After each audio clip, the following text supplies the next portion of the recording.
Nah,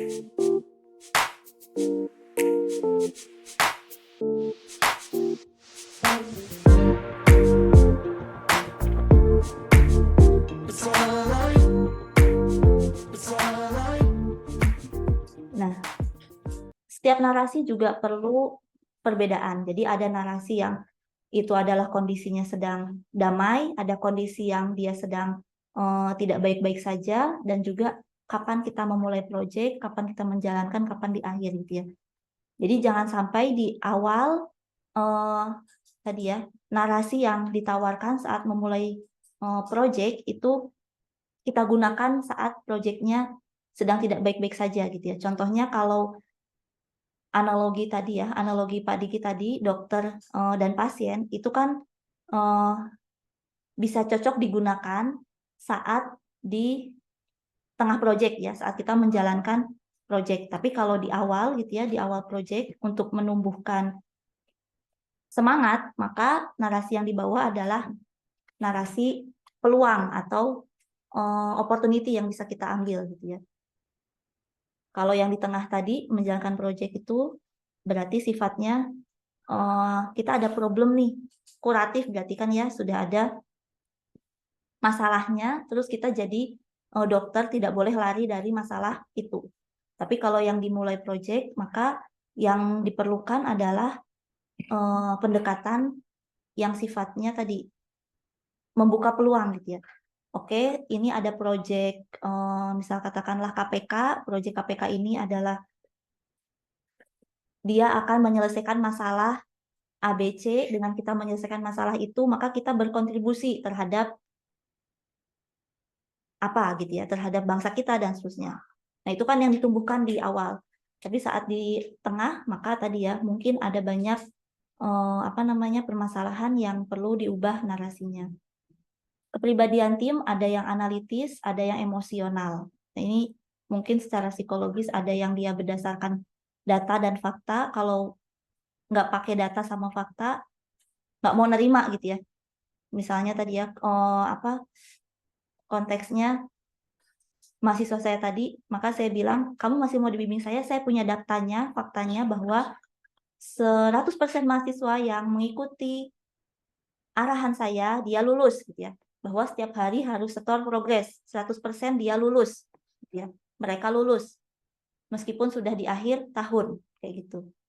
Kemudian kalau ke yang tim outstanding tadi, dari sekian mahasiswa yang dengan performansi tinggi, Mas atau Mbak gitu ya, kemudian dia mengikuti arahan saya, maka dia bisa pergi ke luar negeri untuk ngambil double degree misalnya.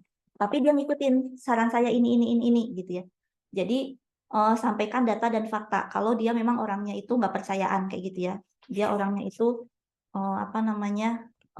tadi pokoknya harus ada datanya, harus ada faktanya. Tapi kalau orangnya itu emosional, hubungan dan emosi, ini ada juga yang kayak gini ya mahasiswa saya, maka saya sentuh hatinya gitu ya. Mudah sentuh hatinya. Sebenarnya bayanganmu setelah lulus itu apa sih, Mas? Atau sebenarnya kamu kuliah ini atas dorongan siapa? Ternyata setelah saya gali, karena ibu saya yang sudah meninggal ingin melihat saya wisuda gitu ya. Itu kan secara emosi gitu ya, narasi yang disampaikan secara emosi. Coba sekarang bayangkan, analogikan, kamu sekarang mengerjakan ini setiap hari, terus kamu melihat orang tuamu melihat kamu di wisuda, makanya tau gak bangga gitu ya. Nah, maka narasi yang menekankan hubungan dan emosi itu perlu digunakan untuk orang-orang yang mungkin tadi ya lebih masuk dengan emosional atau dengan ilustrasi gitu ya.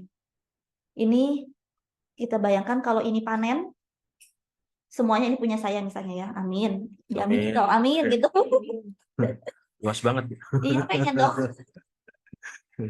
Udah pulang kampung terus punya sawah hijau ini, terus nanti kalau kuning bisa dapat berapa ton gitu ya. Saya bayangkan ini gitu ya. Kalau misalnya panen ya, terus saya panen mau mengundang warga di sekitar untuk bantu saya panen. Mereka harus bawa apa? Arit ya, Arit. arit. Ya, arit ya Pak. Cetem zaman dulu mah Bu. Oh iya, di Sunda mah cetem ya Pak. Terus habis itu bawa karung, ya. Apa yang mereka lakukan? Ngarit kan ya. Kemudian memasukkannya ke dalam belum, setelah ngarit terus dikepiok ya, atau pakai mesin kayak gitu ya untuk memisahkan bulir-bulir padinya. Nah, sekarang pertanyaannya, jika misalkan orang-orang yang datang gitu ya, yang mau bantuin saya itu bawa arit, tapi aritnya tumpul. Nggak selesai-selesai kan ya? Gimana? Lama. Oke. Yang ada malah sakit pinggang. Nggak selesai-selesai ya. Oke. Jadi tadi apa kata kuncinya? Supaya selesai sesuai harapan kita gitu ya, saya bisa dapat panenan yang banyak dari sini. Aritnya harus tajam gitu ya. Oke. Aritnya harus tajam. Supaya arit tajam harus diapain? Diasah gitu ya. Jadi ini sama gitu ya dengan bagaimana kita mengerjakan proyek. Bayangkan ini padi kita ini adalah proyek kita gitu ya, atau misalnya calon klien kita ya kalau orang bisnis gitu ya. Pisau kita itu cek dulu tumpul atau enggak kayak gitu ya. Cek yang pisau yang tumpul itu berarti kan harus diasah gitu ya. Kalau kita berarti kita mengasah pisau kita dengan belajar memastikan pisau kita memang benar-benar sudah sesuai dengan standar saya sebagai pemilik sawah gitu ya. Jadi nanti saya mengadakan cek dulu, coba diuji dulu Bu, ininya aritnya. Oke. Coba dicek dulu aritnya ini, oh ini kurang tajam nih, kurang tajam maka diasah dulu. Saya sediakan asahannya gitu ya. Sama ini juga kayak gitu ya, kita dalam menarasikan kepada tim misalnya gitu ya, kalian ini sudah punya pisaunya masing-masing gitu ya, tapi sekarang kita perlu ngecek nih pisau kita ini kondisinya kayak apa gitu ya. Cara mengeceknya gimana? Berarti kan kita mengevaluasi, ada proses evaluasinya dari siapa? Kalau ini kan mandornya berarti saya gitu ya, saya punya alat untuk ngeceknya, untuk ngecek pisaunya. Berarti kalau dalam konteks proyek berarti ya supervisornya atau tribe lead-nya atau project manajernya atau circle lead-nya dan seterusnya yang bisa tahu bahwa setiap orang itu sudah punya pisau yang atau arit yang tajam atau tumpul kayak gitu ya, atau tidak gitu ya. Berarti perlu ada udah tajam atau belum. Oke, kalau belum ayo kita asah bareng-bareng dulu supaya jangan sampai nanti saat mulai panen, saat kita mulai udah kerja ternyata kegagalan atau kelambatan dalam memanen padi ini disebabkan oleh pisau yang tumpul tadi gitu ya. Sebenarnya orangnya sudah cukup tapi ternyata pisaunya tumpul semua, akhirnya nggak selesai tepat waktu dan akhirnya gagal panen misalnya ya. Seperti itu konteks yang bisa